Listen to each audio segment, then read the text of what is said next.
We started in 2023 with a small idea of just automating the way content creators were creating short videos. Clip generation is not to the point where you can post your output directly. I think every clip, AI generated clip, needs a little bit of work. What Abhinav really likes it, I do not like it. Right? So how the AI will know? How your industry is treated.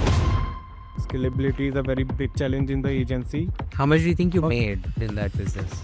We did not know about the tech that we are going to. We were blank. Creators as a customer base are notoriously known for not being able to pay because a lot of early creators don't have the money. It is a misconception that we have. Creators don't pay, but they really pay. What channel do you think?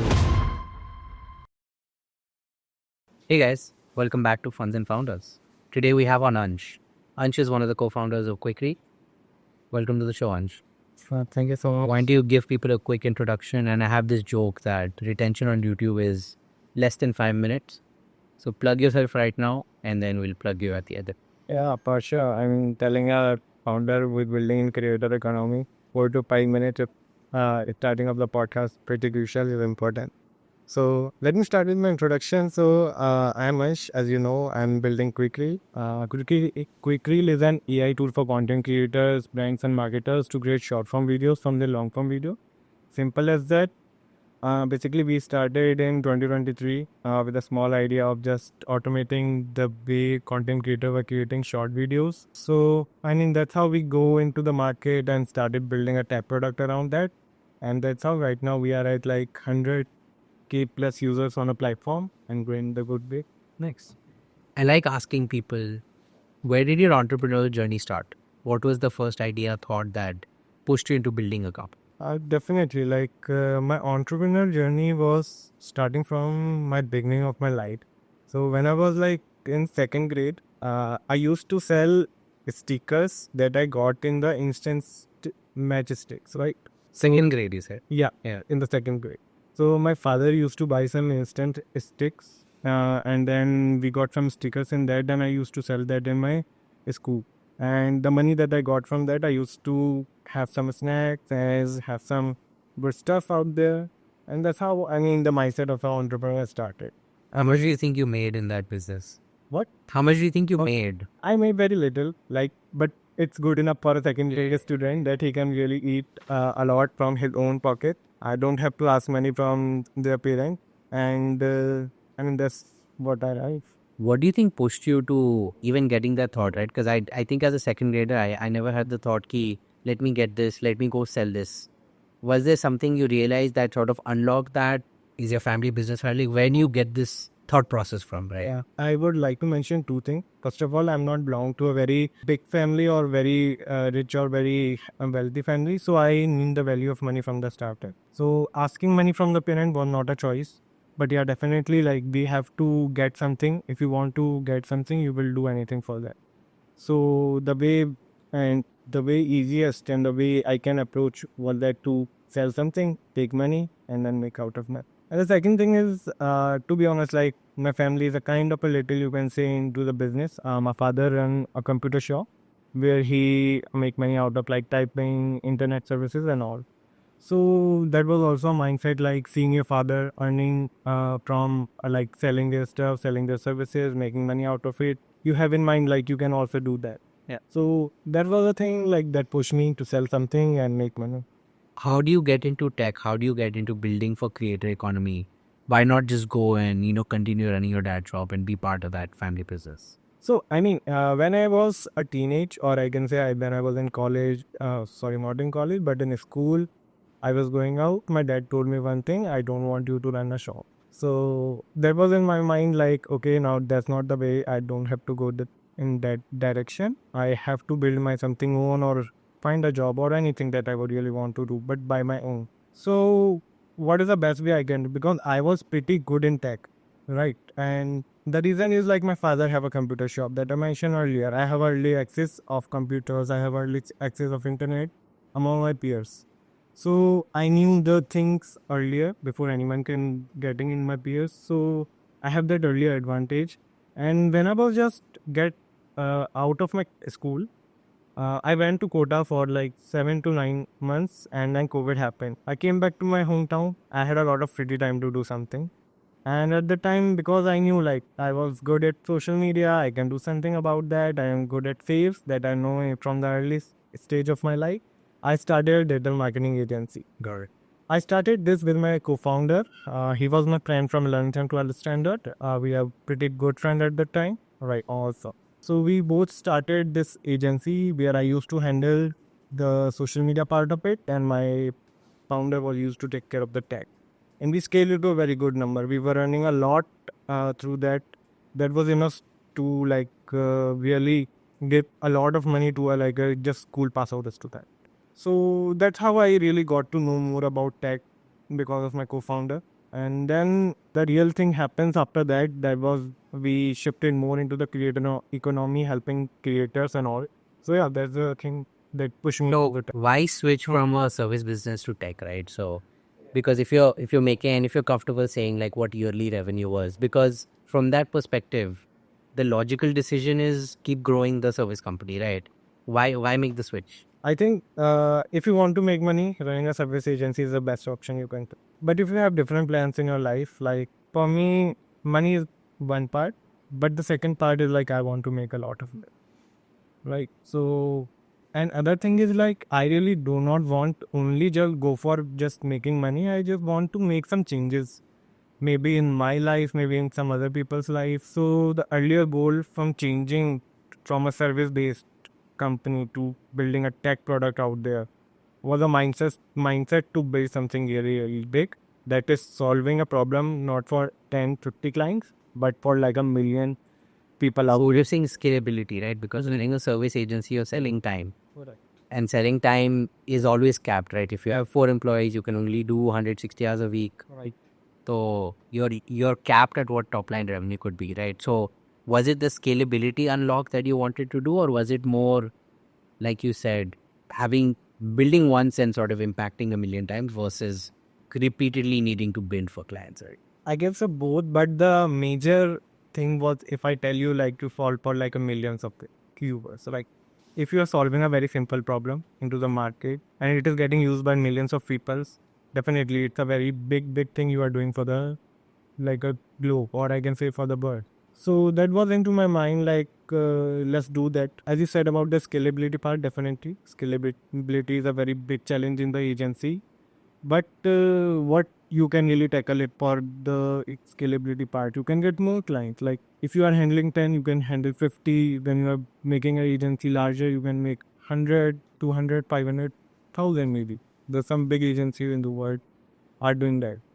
So that's also a part, but the major part was just solve for the very big people first. So you go from building a service agency to building tech, right?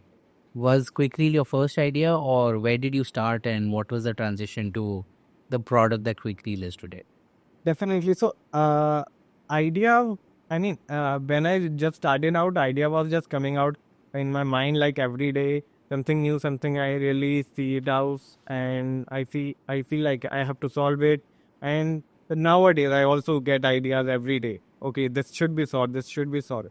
But for the quickly was the thing, it was just not an idea. It was a problem that I was solving earlier. So as I said, when I was shifting from my agency to building quickly, between that, I used to work with a lot of content creators. So I first started working with Kamya Jan. She is the founder of Curly Tales. I have done internship there. I have done work for them. And as I said, I work for them. I used to create short video from her podcast. Right. So your background was video editing. You were doing the raw editing. Yeah. And it used to take me like 2 to 3 hours in just creating a reel. And Less than 60-second reel. yeah, for a 60-second reel, it was used to take me like a 2 to 3 hours. And when I was doing that, I was just thinking about that, like why I'm doing 2 to 3 hours for just editing a single reel, which can be done by use of tech in just 1 to 2 minutes. That was the thing. And I literally at the time I searched for some alternative that I can use and reduce my time to edit those reels, and I didn't find anyone. And that's the idea I discussed with my co-founder. Okay, can we automate that? First of all, it will help us. It was not an idea that we will build a startup around that. First of all, it was if it will help us, that's great.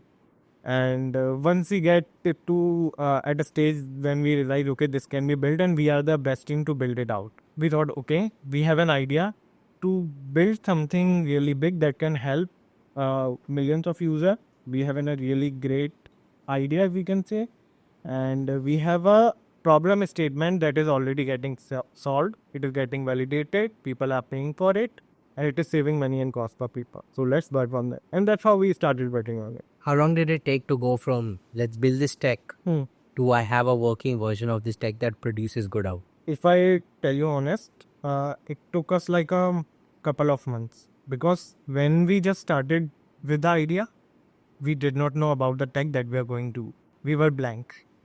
To be honest, the idea was like just put a website, just put something people can upload, just get something they can get out of it. That was a simple idea. We will just launch this website out of it, and we will go with it. We will iterate, we will change, we will launch new things and all with the time. But that was the idea. But just for that thing, it took us like couple of months to just get live. So if I tell you, like in October 2023, we just thought, okay, now let's build it out. And then in March 2023, we first launched our MVP. Word. And the MVP was pretty crappy, if I tell you.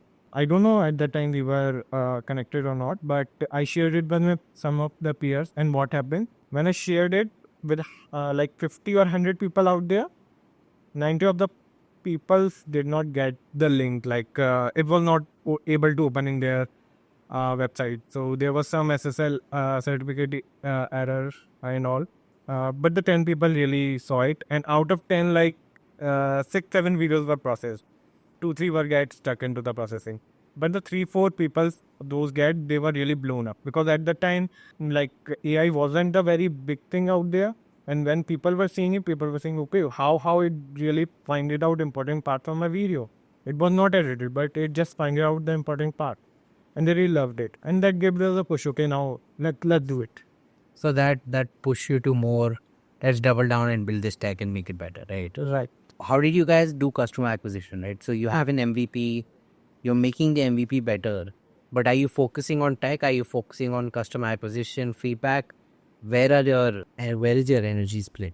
Definitely, I would say, like, I think we are lucky into this thing because I am the person who is into sales and marketing, and my co-founder is something who is great at tech.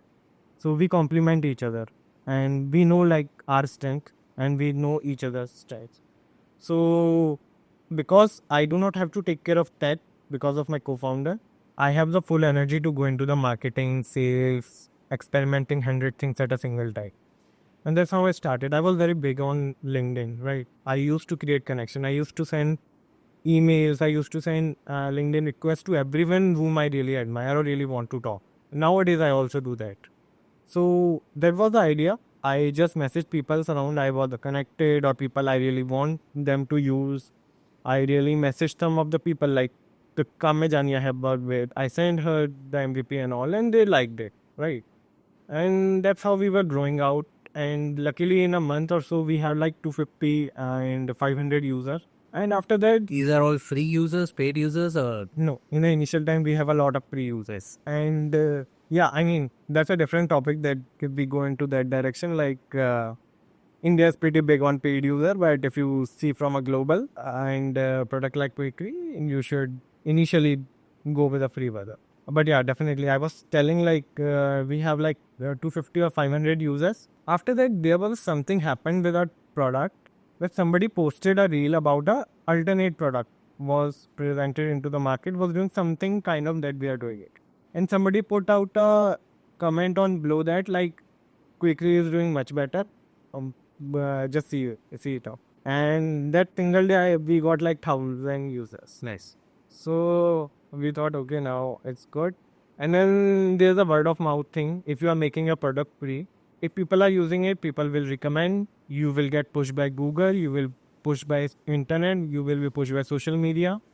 So you will get a lot of users. And that's what we got into the initial time. And luckily, right now we are sitting at like 125k users globally. So how are you guys funding this, right? So you started, you have an idea, let's go build tech. Yeah. You have free users, right? So how did you guys fund the initial 6 to 8 months of building the startup, right? Definitely. I would say like doing the work with creator really helped me. I used to make a lot in that. So I think before joining college, I used to earn like a more than a lakh or two per month, right? And that gave me a pretty good amount of runway. And to be honest, like if you are a bachelor, if you are just a college student living in Delhi, in Rohini side, you can really survive in 20 to 30 supplement per month, right? You do not need that kind of pay. So you save a lot. So that money really helped me to get flow into the few months. Yes. But initially after that, really like you really get burned out of the money, right? There was some time वो money भी कितना चलेगा है ना? There was some time वो भी खर्च हो गए. So that also happened in our case. Then we started reaching out to some investors and all. And luckily we got funded by one of the investor, GSF. They really saw a spark in us and we got a little money from them. Also, a content creator, Saili Rai, she's a founder of Cocktail. So she also invested in us. She was one of our initial users. So that gave us a very good amount of runway to build out the product, get to more users, and get into the market. So how did you guys decide how much to raise, what valuation to raise at? How big a round did you guys close? You guys are still figuring this out for startup, right? So how did you get the guidance to, hey, let's go raise an angel round, jitna bhi raise karna hai, and then how did you figure out valuations, how much to dilute? How did you figure those things out? I mean, these are the things that you can really figure out on the go. I mean, initially, if you just go with a thought like I have to raise, you will never able to raise. Because that shouldn't be the mindset if you are building any startup or anything. So when we just started out, we saw, look, okay, now we have this much of runway left, and how much runway we really need to focus on to reach our next target, which was a kind of, we have set up a route. We will get this much of users and paid users onto our platform. This will give us this much of run. So we have calculated that amount, and after that, we have set up like an evaluation thing. Nowadays, valuation become a lot of more talking thing. But when you were raising, like valuation was not that talking thing into the market. Like people were able to raise like a good amount of money at a good amount of valuation. But as we enter into it, it started to get into down. Like everybody was saying, valuation nahi, valuation nahi, valuation nahi. So we were also juggling ki kya kare. We have to go with a higher valuation. So how did you figure out कि कितना raise करना है, क्या amount raise करना है, and कितने valuation पे करना है? Because at this point you have free users. Yeah. You haven't converted to paid. You haven't tried out pricing models. So you don't know you know a theoretical TAM, but everything else is a hypothesis, right? So अगर एक number भी गलत हो गया तो instead of raising at a 10 crore valuation, you're raising at a 5 crore for whatever, right? So that's a lot more dilution. Right. तो ये सब चीजें कैसे figure out किया? I think initial timer, to be honest, if I say you do not have to focus too much on valuation, right? And if you are getting a lower valuation, it's good, not too bad. Initial time, if you are just diluting 5 to 10% or maybe 15 to 20%, this is obvious. Because if you are raising on a higher valuation, it will be pretty harder for you to raise the next round. Yeah. And to be honest, in comparison to founder or investor is a better person for a valuation perspective because he's seeing a lot into the market. But also on the flip side of that is an investor is incentivized differently, right? So they even try to dilute as much as possible just because that's where they get upside, right? So opinions are good from it, but I also feel like understanding how your industry is treated, how is the market treating it, how are other companies at this stage also pricing themselves, right? And I think there's also a market factor of Indian-based company versus US, Europe, right? So I think that affects your overall valuation decision as well. Yeah, I mean, definitely, like, it affects, it's definitely affects, but at a later stage, if I say this really affects you at a seed or series A stage, where you have to play with your valuation and all, because when you are just starting out, you have some users, you are just validating out with the users and all, we're still at an idea stage, and you need people who really back you for your rhythm, not for some taking percentage for some kind of money, giving out your money and taking some percentage. Then I mean you will able to save a lot of percentage for a company that you are not have a very good person around. So my mind process is little like in the initial time you really need a good backers. You really need people who can support you and take you to the next step that you really want. And for that, it's okay. Let's really, you can get a little backside on a valuation mindset, but go on for a growth mindset. 100%. Yeah. So you guys raised the round. What is next steps, right? So you raise, I don't know, how big a round did you guys say? How was big you were saying, Joel? It was an undisclosed amount, but it was pretty small amount that gave us a runway for hiring a few team members, and can give us a runway for like 15 to 12 to 15 months of runway, right? So, I mean, So how do you guys decide how to allocate, right? So is team more important? Is resources, infrastructure? How did you guys decide what to do with this money?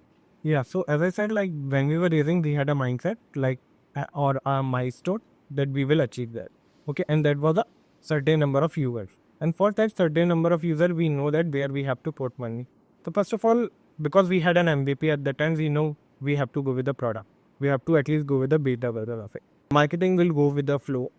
We will see like where is a better channel that we have to optimize, and then we have to put money out of it. So we haven't take money out for marketing at that time. We have take money out of building a product, getting into the users, validating it more, as getting some of the initial more validation. So we put that money more into the tech side of it because we are building a tech company. We are not building any like a non-tech company or just any D2C or something, right, where we have to think more about marketing. If our product is good, we will follow the PLG strategy and we will go with it. And that's how we really allocated. We were pretty conservative into that mindset. We will not spend any of the money. We are ready to just think. We will think into the next few months or so that we have wasted that money. So every penny that we were spending is on very good, or we can say on a product that really give us a growth for the next months. Makes sense. So in terms of sort of co-founder split, co-founder equity, how do you guys manage that relationship, right? Because if it's just the two of you and in terms of decision makers, right? How do you resolve conflicts? How do you resolve if he wants to do it a different way, you want to do it a different way? How do you figure out those situations? Because you're also with friends outside of this, right? So does that affect your business relationship, or how do you guys handle this dynamic? Yeah, I think definitely if you are co-founders or if you are friends or anything, definitely conflict will happen. But the more time you spend with your co-founder, or the more time you live with them, you get to know about them better and they get to know about you better. So we are together from last 7 years. In our hometown in Mathura, we used to sit together in a classroom. When we both went to Kota, we both went Kota together. We used to, meet often, very often. And after that, we both come back to our hometown Mathura before college. We used to meet like every next day.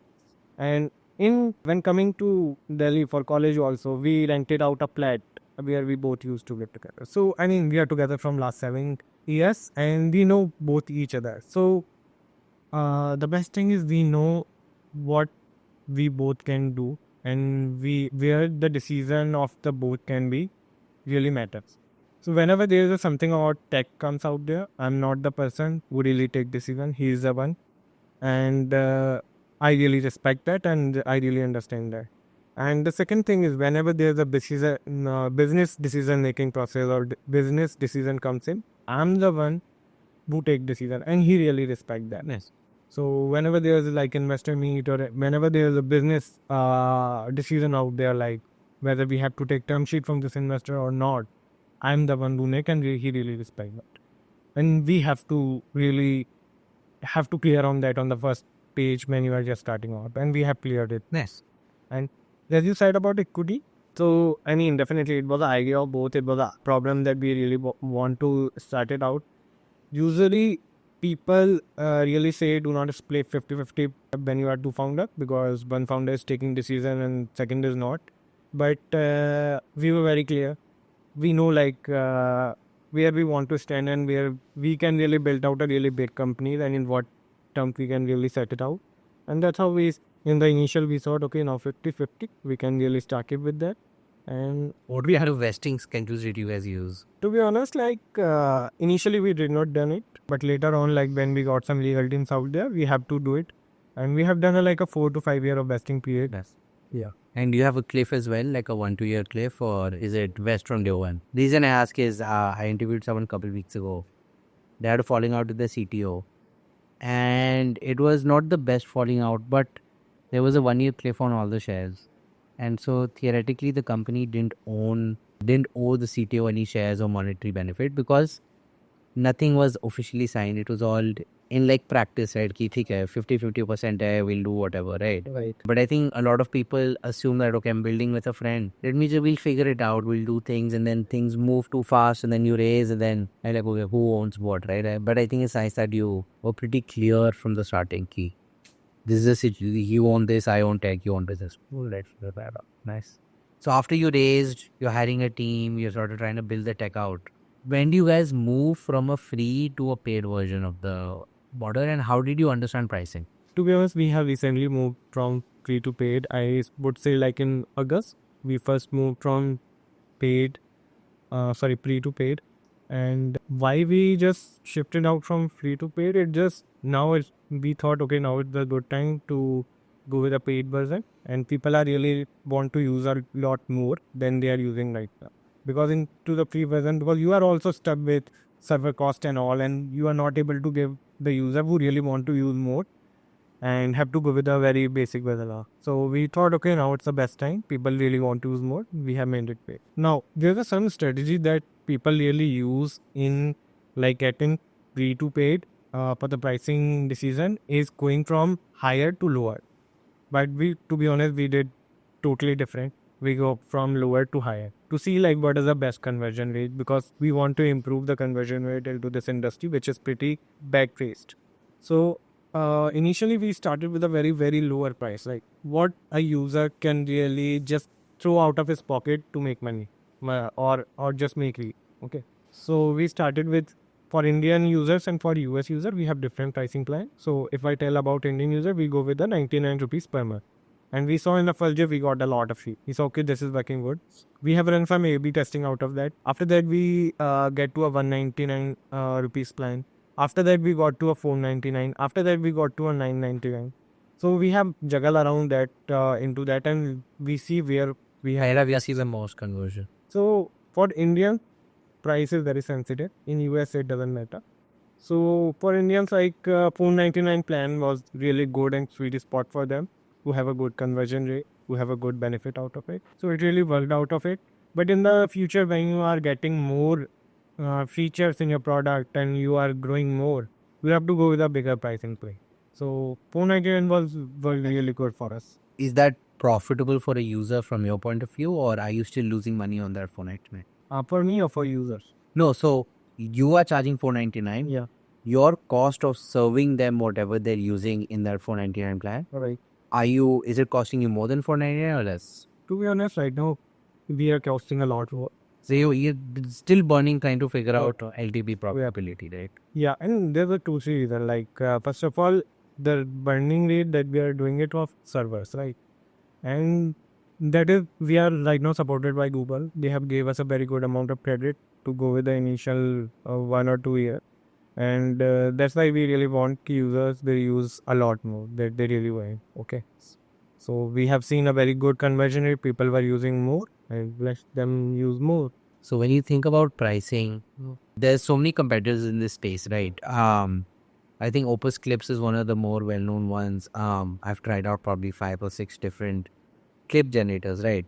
How do you try to differentiate yourself in terms of being aware for the competition, right? Because when I first was looking for a clip generator for the podcast, I probably tried 5 or 6 different one. Everyone had free trials, decent output, and then I was trying to figure out, okay, which one do I need to do the least amount of work on to then be able to post it online? Because I think, and correct me if I'm wrong, my understanding is that clip generation is not to the point where you can post your output directly. I think every clip, AI generated clip, needs a little bit of work, needs a little bit of fine tuning to sort of get it to that point of being a really polished short form video, right? But how do you think about trying to solve that problem as well as differentiating yourself from the so many and I think there's a new one that probably comes up every couple of weeks, some new generator with some different mode or some different idea, right? Yeah, definitely. So as you said, like you have tried multiple tools till now. I would say right now we have like 10 to 20s out there. In the future we will have 50 to 70s out there. But nobody have a very great differentiation. As you mentioned, Opus Clip, and if you compare Opus Clip and Quickreel, we have a similar kind of results out there. Definitely, they are really good than us in marketing, in their interface and all. But the output is similar. Same. Right. And the reason is like what we are doing it. We are using some foundational model to get the some transcript and some important part, then doing some kind of editing and then giving it to you. That's what everyone is doing. If you tried out 7 to 8 tools, you have seen that. Right? Nobody is doing something really different and out of the box. And the reason is like right now we are at the stage AI is not able to automate video editing completely because video editing is something that is dependent on person to person. What Abhinav really likes it, I do not like it. Right? Yeah. So how the AI will know, like this will go onto the Abhinav profile or Abhinav assistant, right? So that we really, all of our team, or if I can say all of our startups really face this, like what really a user want, we are not able to deliver into that way. Do you think that challenge will be solved with tech over time? I mean, if somebody really want to solve in that category, they have to take care of 2 3 things. Like for, if I say, first of all, if somebody will able to build a foundational model into that can really get the transcript, that can really work on social media, or that can really give you a short, and the user satisfaction, they will be able. But that will be not the case because a company like us is a kind of application layer companies which not able to spend too much of money into the foundational models and LLMs. So that will be not the case. But the second case is get better at editing with the time. If, for example, Abhinav get a certain section of his clip, and now what right now happens is like there is a subtitle, there is a background music, there is a beat. Now what happens if the editing becomes more interesting, right? There's some effects out there. Okay, there is something that can really funky out there, which is getting into the trend and which can really apply it. It will increase the probability. So that will happen into the future with the Quickreel that we are working on. We are working on some features that can really make, or I can say these are the pattern interrupts. What will it do? It will just, I mean, what is the retention span of a user who is watching on Reels? It was just 3 seconds. It's 3 seconds. Every 3 seconds, you have to make a new change it with the pay. That if you are able to do that, there is something and it will increase the visibility of your video.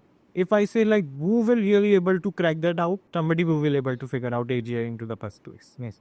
Because what will AGI do? AGI will rethink about the video that AI gives. It'll like constantly reevaluate on every after, right? Because it will have an emotion to see, okay, now this is a video that can really make it good, feeling good. And it will give you some kind of points and all, that this is a point you have to cross. Then that kind of the platform will really go to the first place. Nice. What's top of mind for you in building Quickreel, right? Like, are you focused on acquisition? Are you focused on making the tech better? What does the next 6 months look like for your journey? It has never been like that. Like when I was starting out, I mean, I didn't know the real term of the BC.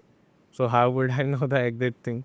So to be honest, like with a business is like a scene from the starting day to the end, to the make people or creators life easier, or somebody who is just working on video.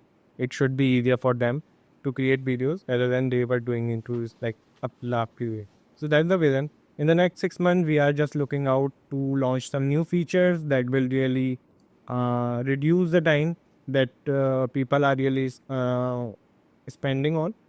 So, for example, recently we launched a feature which is AI background music. So, what it does, it really find out the mood of the video and automatically implements the background music. Yes, and it is pretty fantastic. People are really using it, and now our target is to get through the pattern interrupt, which will really add a new print after every 3 seconds, which will make pretty interesting. These are the 2 3 things that we are focusing on, and also we are also focusing on the next side of thing is, okay, creator is a one part who is into the video. There's this very long or very big media agencies who are working on videos like OTT platforms. And all.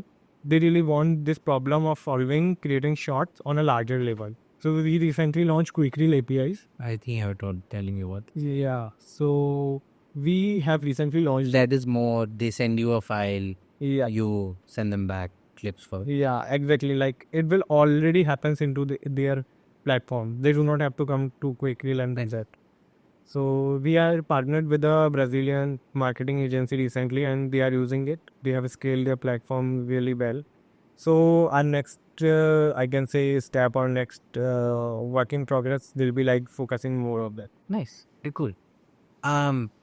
Creators as a customer base are notoriously known for not being able to pay, because a lot of early creators don't have the money, and as you become a bigger creator you end up having a team and an editor, and like you don't really need to worry about the pricing of a tool, right? So how do you think about pricing? Because your customer right now is varied, right? You either have one end of the spectrum where they're a full-time creator and they can afford anything they need, or you have a creator who's starting out who's really cost conscious, doesn't have a lot of time and money to spend.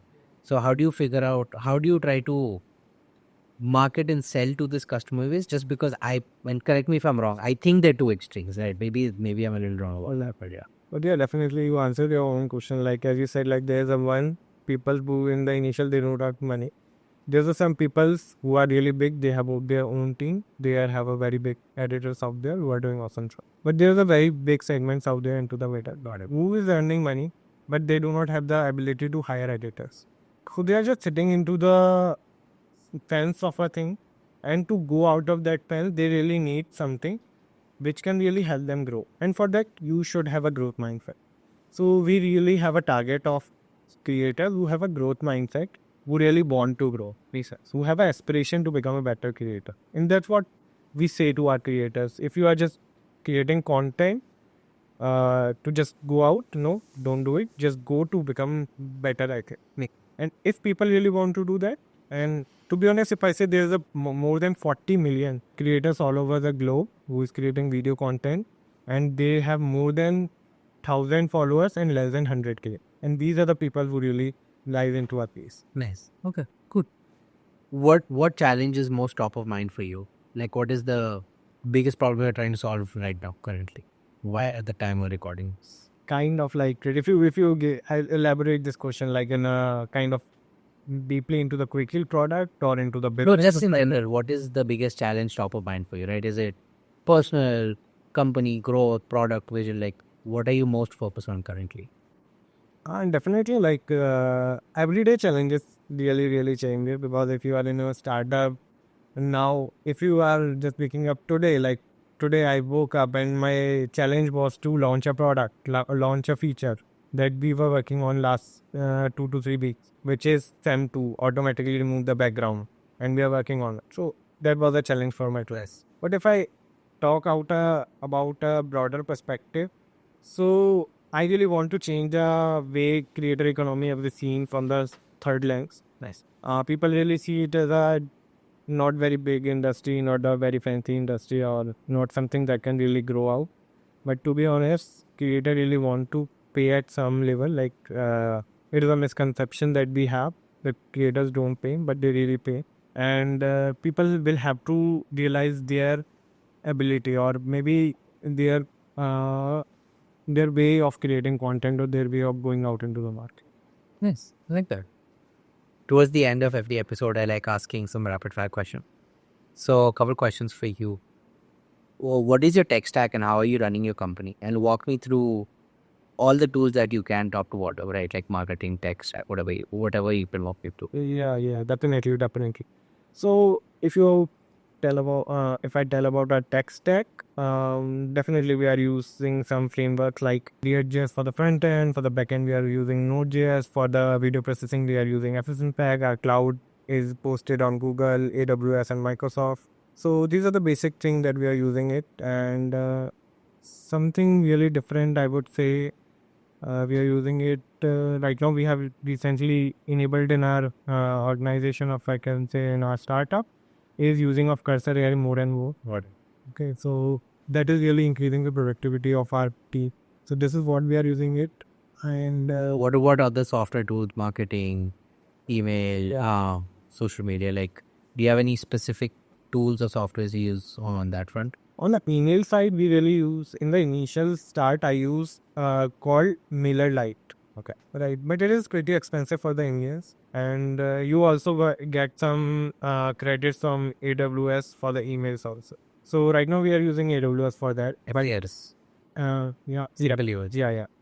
So we are using that right now. But if you are like starting with the initial, having a very low user base, you can really use MailerLite. It is very good for the initial time. It is cheap for initial time, but as you are growing it, they have a very expensive rate that we are not using it right now. But into the future, when we are deploying out and having a big pocket, big cash in our pocket, we will maybe later use it. Nice. Cool. What are some 3 resources that you'd recommend for founders listing, first-time founders? Any kind of resource, book, podcast, links, sort of. First of all, talk to as many founders you can talk. I mean, books and podcasts are really good, but get some real insights or get some real feedback from the people, because then I started 30-40 people I talked with, and about that like 25 will said like, no, don't do it, you will not do it, do something else. But 5 people really said it, okay, you can do it. And those are the people who are sitting onto the like having a lot of growth into their startups and all, and that gives you a really good motivation, really good and real-time market insights, right? So you can do that first. About the second thing that you can really do, if you are just starting out and you have zero knowledge about a startup, you can watch Y Combinator startup school series that I also watched into the initial time. And the third thing, which will be like a pretty out of the box that I'm telling it, but if you are just starting out, watch a series called Silicon Valley in HBO. It's present on HBO. It will give you a very good motivation. It will give you a really fun perspective of running a startup and some small insight that you will not able to learn when you are just sitting out and learning. But you are grabbing those things like how the funding runs, how to really run the startup from a small garage and all. So that gives you a First time someone's recommended a TV show. Sweet. I do this bit at the end where I'll ask you a last question from one of my previous guests, and then I'll ask you to give me a question for whoever my next guest is.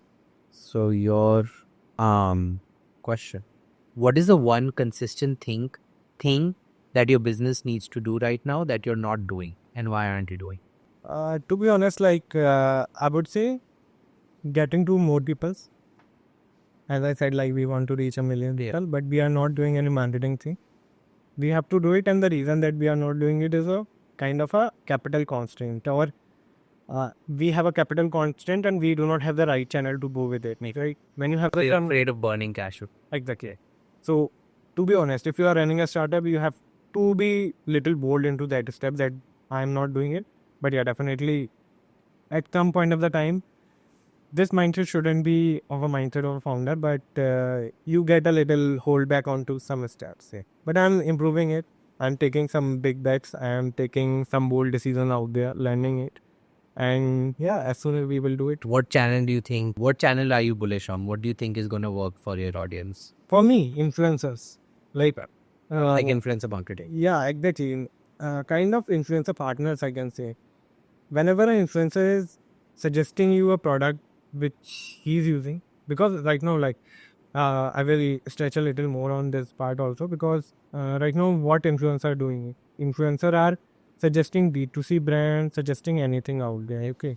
They are not, maybe they are using it or maybe they are not using it. People are really unaware about it.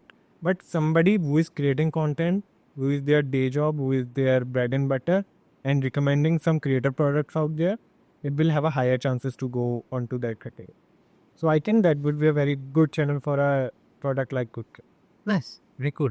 But yeah, what's your question for my next guest? I would definitely say like to your next guest, like what do you think India is doing wrong in not producing innovative startup and building application layer startup? Because if you tell about like innovative or something really coming out from a ground or coming out from very basic, that is creating a very different or unique thing that is still not coming out from India. Got it. Like for example, Microsoft, Google, anything that we are using it right now on your mobile phone, WhatsApp and all, they are all from US.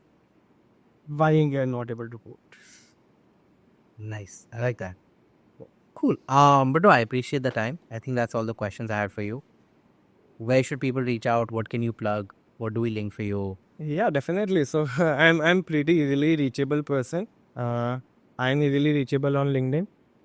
So as I reach out to you on LinkedIn, I'm big on it. I really watch it every day, every hour. So if you send me requests with some notes add into it, I will definitely accept it. The second way, if by any chance I'm not able to accept your LinkedIn request, you can reach out to me on my email. It's ansh@quickreel.io. And we link everything in the description here. Yeah, for sure. And then where should they find out more about your product? What's the best way to Yeah, I mean, test out? the best way is to type Quickreel into Google or maybe quickreel.io into your browser. You can really find out the product out there. You can really try it out. Nice. Well, thank you for coming on.